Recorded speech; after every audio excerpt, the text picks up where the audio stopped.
We're here in Houston, Texas. Tell me a little bit, Lou, what is the Abilities Expo? What do you offer to people, and why is it so important to do it and for people to come?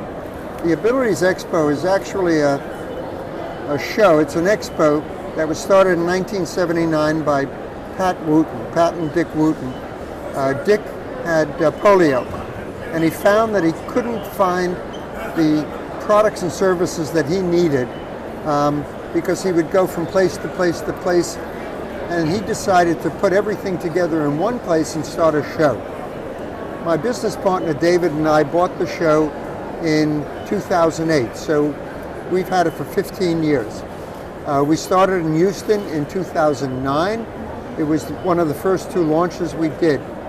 The importance of Abilities Expo is it's a place where people with disabilities, their caregivers, their family members, and healthcare professionals can find the latest products and services that are available in the market. They see the latest technology, they come, they see what they can do, not what they can't do. We have adaptive sports, we have accessible homes, we have all sorts of products that make it life much easier for somebody with a disability. When you think that there's nothing available and you come to Abilities Expo, you'll find products that are going to make your life easier. And the one thing is that you're going to become more independent. And when you're more independent, you've got more self-confidence, and these are things that are available because we can bring all of these vendors together in one place at one time for 3 days. So you are doing several every year. Which cities do you do them in and when? We do 7 shows a year, so we space them about 6 weeks apart. We start in Los Angeles in March, we're in New York, or actually New Jersey in May, we're in Chicago in June, here we are in Houston in August, our next show is going to be in Phoenix in September, we go to Fort Lauderdale in October, and we finish the season in Dallas in December. So that's a pretty good covering of the country. Now, why would somebody come here? We talked about the stages of grief with becoming disabled. Talk to me about that. Why would it be beneficial to come? Well, you've got different stages of disabilities. There are people who are born with CP. There are people who are born with sensory disabilities. There are people who get into accidents or have disease, and consequently either become amputees like you, Jim, or they have spinal cord injuries. And usually they go through periods, the first of which is denial. And they say, Abilities Expo is not for me. And then all of a sudden, they go into grief, they go into anger, and they say, maybe there is something out there for me, and they come to Abilities Expo. And what happens when they come to Abilities Expo is they see more people that look like them than they do in the street with able-bodied people. They see people in chairs, they see people with crutches, they see people in different types of disabilities, and they're all here because they say, well, this is a place that I'm going to find something that's going to make my life easier. That's why they come to Abilities Expo. And they have fun while they're here.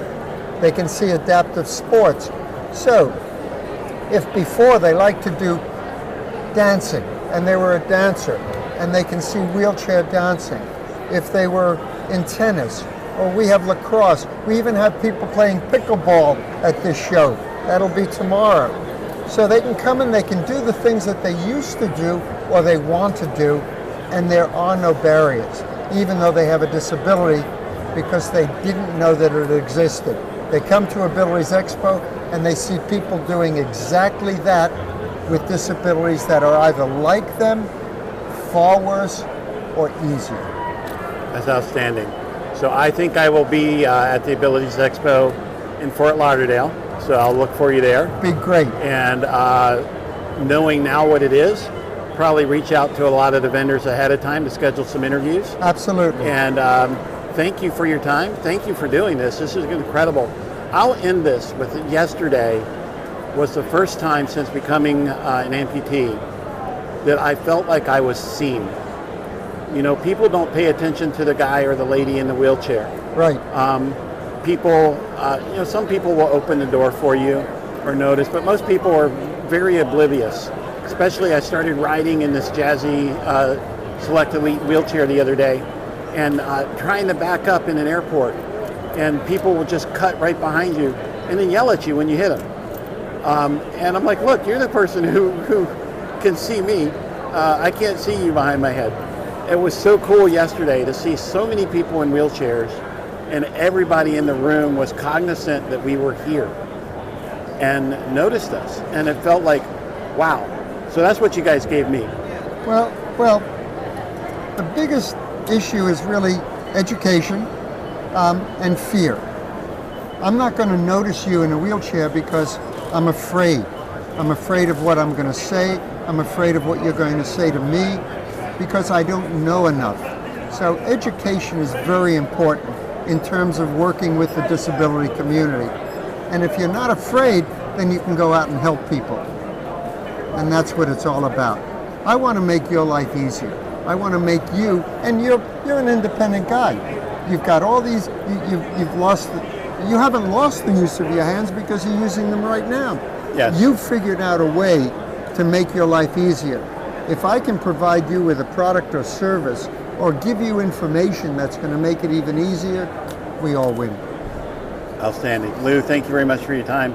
I will see you in October. Absolutely. Thanks, Jim.